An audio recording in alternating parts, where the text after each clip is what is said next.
And I think they might think more carefully if a republic were posed to them after what they've just seen Labor try and do. But what is this obsession with the republic? Because politicians always seem to be on the hunt for more power, but they haven't done a good job of demonstrating that they actually deserve it. I agree. I think that when you say this obsession with it, I think it's the obsession from the political class. And I think it is driven by that element of power, because there are checks and balances that exist in our current constitution on that power, and it does limit their ability to do certain things. Plus, they sort of see the institutions as outdated for whatever reason. So the average person, though, I don't think there's any appetite for change. I mean, if anything, they're probably uneducated on it and couldn't care less. And those who do understand it, I'd say the vast majority would want to retain what we have. So I think it's really driven by a very select group. And then in terms of the broader constitutional issues, for example, with the voice, I guess there would be probably those who are sort of on the fringe there who do want that change. As we saw, it was certainly the minority of people.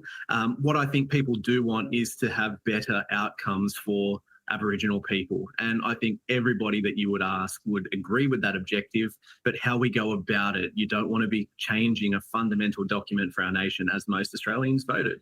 Yes, well, it's a bit worrying because not only have politicians failed to solve some of the most basic social and economic problems facing this nation, during COVID, they took absolute power in many cases, particularly state premiers.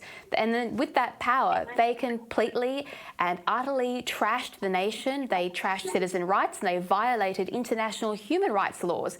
Shouldn't the political class first prove that they can handle power, that they deserve this power, and that they understand what underpins our free democracies? Because at the very least, it'd be nice to see them, balance the budget first.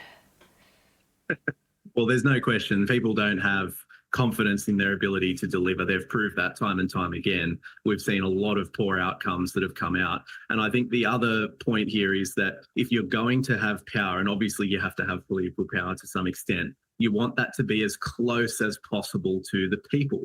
And what we're seeing here, I think, is a bit of a power grab from Canberra as well, with a centralised power. As where I would like to see, if you are going to have governments handling most things, that you would see that power closer to the people and that the state government would be handling a lot more than what it does today.